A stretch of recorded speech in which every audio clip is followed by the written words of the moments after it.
Hello hi hope you're doing good. నేను మీ Telugu ట్రెడిష్ Shyam. So ఈరోజు morning నుంచి కూడా మనకి మంచి బుల్లిష్ మూవ్స్లోనే ఉంది. ఆల్మోస్ట్ మార్నింగ్ ఒక గ్యాప్ అప్ తర్వాత నుంచి కూడా మనం ఈవెన్ రెగ్యులర్గా టెలిగ్రామ్లో కూడా అప్డేట్ ఇస్తూ ఉన్నాము. ఫస్ట్ 15 మినిట్స్ ఏదైతే ఉందో కంప్లీట్గా అదే రేంజ్లోనే క్లియర్ కట్గా దాంట్లోనే ఇరుక్కుపోయింది Nifty. And even bank Nifty కూడా చిన్న చిన్న మూవ్స్ అటు ఇటు ఇచ్చినా కానీ ఓవరాల్గా అసలు నథింగ్ మోర్.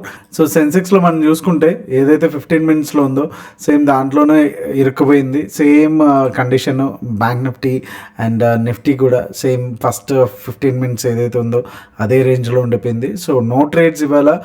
ఈవెన్ ట్రేడ్ అవుట్స్లో కూడా నో ట్రేడ్స్. బట్ ఒక నిఫ్టీ ట్రేడ్లో మాత్రం ఒక సింగిల్ ట్రేడ్ కొంతమందికి ఎగ్జిక్యూట్ అయింది. అది కూడా ఒక స్టాప్ లాస్ అయితే ఇచ్చేసాము. So that's what happen today in traders. And daily time ఫ్రేమ్లోకి వెళ్ళిపోతే మనకి కంప్లీట్గా నిన్న ఎస్టర్డే ఏదైతే పెద్ద రెడ్ క్యాండిల్ వచ్చిందో దాని తర్వాత వచ్చినటువంటి చిన్న doji kind of uh candle green క్యాండిల్తో ఇవాళ అయితే క్లోజ్ అయింది. సో ఇది ఇంకా చూసుకుంటే కనుక మనకి ప్రీవియస్గా ఉన్నటువంటి ఏదైతే సపోర్ట్ ఏదైతే ఉందో 23,600 నుంచి మనం ఈ లెవెల్ ఏదైతే ప్రీవియస్గా మనం మాట్లాడుకుంటున్నామో 23,600 నుంచి 23,400 వరకు కూడా సో అదే రేంజ్లో ఇంకా ఉంది. అటు అంత పైకే కూడా వెళ్ళలేదు, అంత కిందకి కూడా వెళ్ళలేదు. సో ఇంకా మనకి లోయర్ సైడ్ అంటే డౌన్ సైడ్ రిస్క్ లేదా అంటే కనుక దాని గురించి అయితే మనం ఇప్పుడు లేదు అని అయితే కాన్ఫిడెంట్గా చెప్పలేము. ఎందుకంటే చిన్న ఒక క్యాండిల్ అంతే. ఇది రివర్సలా లేకపోతే జస్ట్ ఒక డెడ్ క్యాట్ బౌన్స్ మళ్ళీ ఇక్కడ నుంచి మళ్ళీ రావడానికి ఉందా, బుల్స్ని ట్రాప్లోకి తీసుకుని అనేది రేపు అయితే తెలుస్తుంది. సో అందుకే బీటీఎస్టీ కూడా ఇవాళ డేటా నెగిటివ్ ఉన్నా సరే ప్రైస్ యాక్షన్ వరకు చూసుకుంటే కనుక ఇంకా స్టిల్ ఓవరాల్గా చూసుకుంటే ప్రైస్ యాక్షన్కి డేటాకి మ్యాచ్ అయితే అవ్వట్లేదు. సో అలాంటప్పుడు I don't want to take chance, any chance. So అందుకని ఈరోజు బీటీఎస్టీ కూడా మనం కంప్లీట్గా అవాయిడ్ చేయడం జరిగింది. సో రేపటికి మనకి 23,800 అండ్ అలాగే డౌన్ సైడ్ ఏదైతే ఉందో 23,650 లెవెల్స్ ఏవైతే ఉన్నాయో ఇవాళ లో చూసుకుంటే 630. సో 650 ఏదైతే ఉందో సో ఈ రెండు కూడా కొంచెం క్రిషియల్గా ఉంటాయి. సో రేపు కూడా ఇన్ కేస్ ఒకవేళ ఇన్సైడ్ కనుక ఉంటే కనుక డెఫినెట్గా మళ్ళీ అనదర్ డే ఫర్ సెల్లర్స్ అనేసి ఇచ్చేవచ్చు. సో ఇన్ కేస్ ఒకవేళ మార్నింగ్ మనకి గ్యాప్ అప్ అయ్యి అలాగే 23,795 ఏదైతే మన హై ఉందో అంటే 23,800 సో ఈ లెవెల్ని బ్రేక్ చేసుకుంటే కనుక మళ్ళీ కొంచెం లైక్ ఇమీడియట్ హార్డిల్ వచ్చేసి 23,900 అంటే ఇక్కడ మనకి అప్ సైడ్ రావడానికి ఛాన్స్ ఉన్నది ఓన్లీ 100 పాయింట్స్. సో దీన్ని కూడా ఎందుకంటే ప్రీవియస్గా కూడా చాలా రోజులు ఈ ఏరియాలో మనం ఇక్కడే ఇరుక్కుపోవడం కూడా చూసాము. ఇన్ కేస్ ఒకవేళ 23,900 కూడా బ్రేక్ అయితేనే తప్ప ఒక షార్ట్ కవరింగ్ ర్యాలీ అనేది మనం ఎక్స్పెక్ట్ చేయలేము. అలాగే బట్ డౌన్ సైడ్ రిస్క్ అయితే చాలా ఉంది. వన్స్ 23,600 అంటే ప్రీవియస్గా ఉన్నటువంటి నిన్నటి క్యాండిల్ లో ఏదైతే ఉందో ఇది బ్రేక్ అయ్యింది అంటే కనుక డెఫినెట్గా మనకి ఏదైతే సెల్లింగ్ ప్రెషర్ ఉందో అది ఎక్కువ సైడ్ చూడడానికి ఛాన్సెస్ అయితే ఉంటాయి. స్టిల్ డేటా అయితే నెగిటివ్ ఉంది బట్ క్యాండిల్ వైజ్గా అండ్ మేజర్ లెవెల్స్ అయితే బ్రేక్ కాలేదు. సో అది కూడా మనం దృష్టిలో పెట్టుకోవాలి. అండ్ బ్యాంక్ నిఫ్టీలో చూసుకుంటే సేమ్ నిన్న భారీ బేరిష్ క్యాండిల్ తర్వాత ఒక చిన్న క్యాండిల్ బులిష్ క్యాండిల్ అయితే వచ్చింది. సో ఇది కూడా మనకి మెయిన్ ఇక్కడ మనం గమనించాల్సింది దీంట్లో లైక్ నిఫ్టీలో కంటే దీంట్లో ఇంకా చాలా క్లియర్గా ఉంది మనకి 50,000 లెవెల్. సో 50,000 లెవెల్ పైననే క్లోజ్ అయింది, సస్టైన్ అయింది. 49,969 వరకు వెళ్ళినా సరే బట్ 50,000 అయితే హోల్డ్ అయితే చేస్తుంది. సో అది కొంతవరకు మనకి కొంచెం బుల్స్కి అయితే మంచి స్ట్రెంతీ మూమెంట్ అని చెప్పొచ్చు. సో ప్రీవియస్గా కూడా మనకి ఈ ఏరియా నుంచే మనకి 50,000 నుంచే బౌన్స్ అయింది and all the way almost 53,000 వరకు కూడా వెళ్ళింది. ఈసారి కూడా ఇమీడియట్గా వచ్చేస్తుందా అంటే చెప్పలేం కానీ బట్ ఏదైతే మనకి హై ఏదైతే ఉందో ఈరోజు హై 50,447 అఫ్కోర్స్ రౌండ్ ఫిగర్ చూసుకుంటే కనుక 50,500 వచ్చేసి నెక్స్ట్ కంప్లీట్ చాలా పెద్ద హర్డిల్. ప్రీవియస్గా కూడా చూసుకున్నా సరే 50,500 అనేది.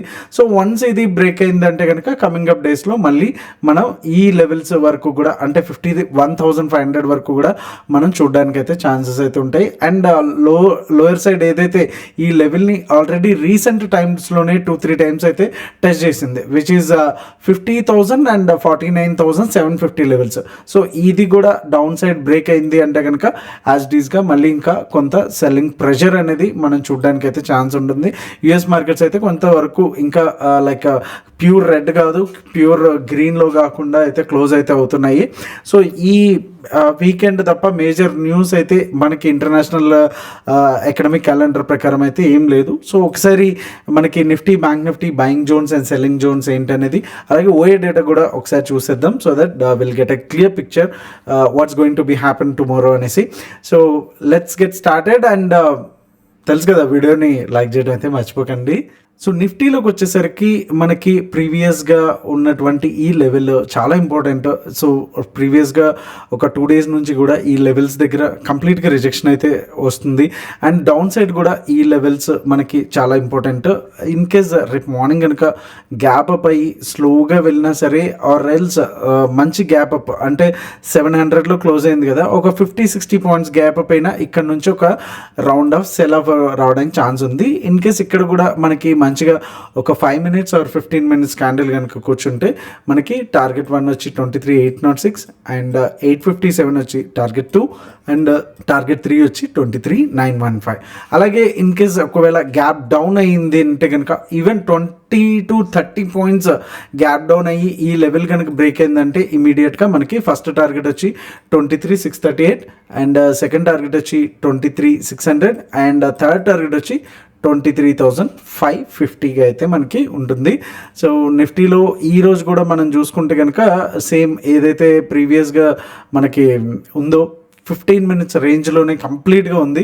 సో మార్నింగ్ టైంలో ఈ ఏరియాలో కొంత బ్రేక్అవుట్ అయితే ఇచ్చింది 15 minutes, బట్ ఆప్షన్స్లో అయితే అంత మూమెంట్ అయితే లేదు. సో మళ్ళీ అగైన్ 15 minutes రేంజ్కి వచ్చేసి సో కంప్లీట్గా ఒక రేంజ్ బౌండ్లోనే ఇక్కడిక్కడే ఉండిపోయింది. సో ఒకసారి బ్యాంక్ నిఫ్టీ అయితే చూసేద్దాం.